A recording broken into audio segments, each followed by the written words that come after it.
or someone else these words when they are not feeling so kind, smart, or important is something that can make a world of a difference in someone's life. Sometimes acts of kindness or bravery are meant to inspire or help someone else, but what if they end up helping you instead? My name is Georganne, and today I'm going to be talking about one of my favorite books, The Help. In my speech, I'm going to introduce you to the characters in the book and talk to you about some of the things I took from it and how it inspires me. The book takes place in 1960s Jackson, Mississippi, at the height of the Civil Rights Movement. It is written from the point of view of 3 different women. Skeeter is a recent graduate of Ole Miss. She is very green to her surroundings. She is ready to put her degree to work while her friends are starting families and having babies.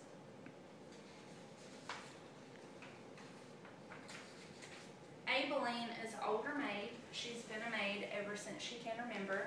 She is a regal woman, but she has grown cold since her son passed away in a tragic accident at work. Minnie is another maid in Jackson, and she tends to have a problem sass-mouthing to any employee she's ever had.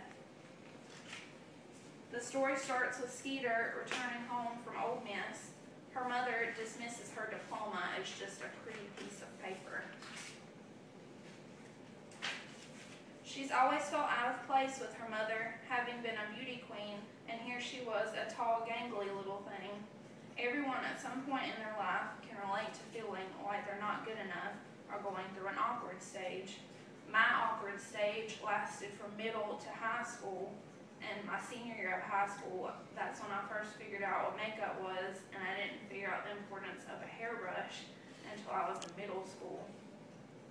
Skeeter, like most white girls, wasn't raised by her mother, but was raised by her nanny, Constantine. And Constantine would give her many words of wisdom and helped her get to where she is now in life.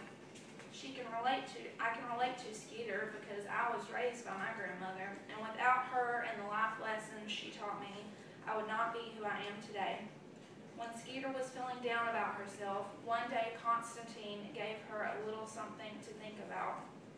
Every morning until you're dead in the ground, you're going to have to make a decision. You're going to have to ask yourself, am I going to believe what these fools say about me today? Skeeter remembers what Constantine told her and chose not to believe all the ugly things her friends were saying about black people carrying different diseases and whatnot. Skeeter decided to write a book anonymously based on the point of view of The Help. She went to Abilene, who was a maid for one of her friends, and asked her if she would tell her story. At first, Abilene was hesitant because Jackson was in the center of the Civil Rights Movement, but something spoke to her and told her that she needed to do this for others who didn't have a voice. She knew that every little white girl she raised would turn out to be just as prejudiced as their mothers, and that's why Abilene tried to instill good in May Mobley, the white girl she had raised for 3 years. She would tell her stories, hoping and praying that May wouldn't turn out like her mama. She said, once upon a time, there was 2 girls. One girl had black skin, and one girl had white skin. Little colored girl say to the white girl, how come your skin be so pale? White girl say, I don't know. How come your skin be so black? What you think that mean? But neither one of them girls knew. So little white girl say, well, let's see. You got hair, and I got hair. Little colored girl say, I got a nose. You got a nose. Little white girl say, I got toes. You got toes. So we's the same, just a different color, says the little colored girl. Little white girl agreed, and they was friends. The end. For too long, there are a total of 13 maids from the town of Jackson, each telling their own different story, with Minnie telling a story of her own. Hilly, Skeeter's manipulative best friend, fired her because she used the inside bathroom, so Minnie went back to Hilly's with one of her famous chocolate pies with a special ingredient. Minnie was not planning on telling Hilly about the bad, awful things she had done, but she couldn't resist, and this story propelled the book that much deeper than they imagined. But the story ended up covering their butts in the end. Skeeter ended up getting the book published, and as soon as it hit the shelves, the whole town of Jackson was abuzz about it.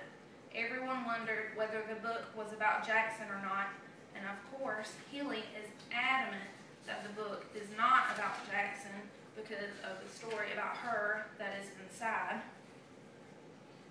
She knows it was Abilene who was the one who wrote about Miss Leafold because she talked about the crack in her table. Hilly is at Miss Leafold's one day when Abilene gets to work, and she knows that something is about to happen. Hilly accuses Abilene of stealing Mrs. Leafold's silver after cleaning it, and Abilene knows she counted it all and what would happen if Hilly went to the police about it.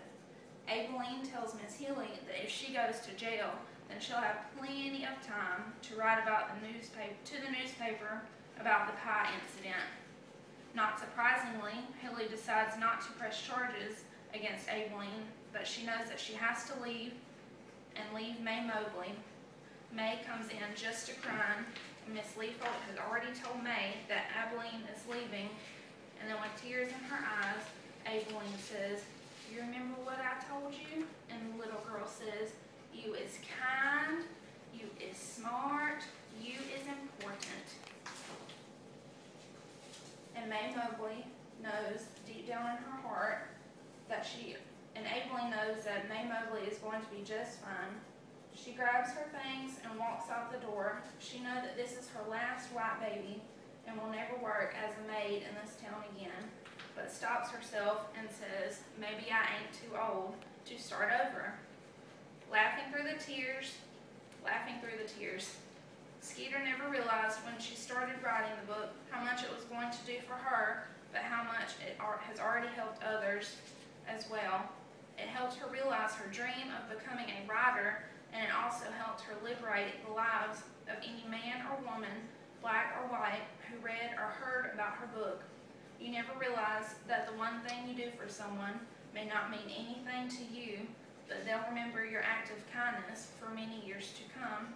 And I don't know if Skeeter realized that until she wrote the book. Skeeter realizes after she finishes the book, wasn't that the point of the book? For women to realize we are just two people, not that much separates us, not really as much as I thought.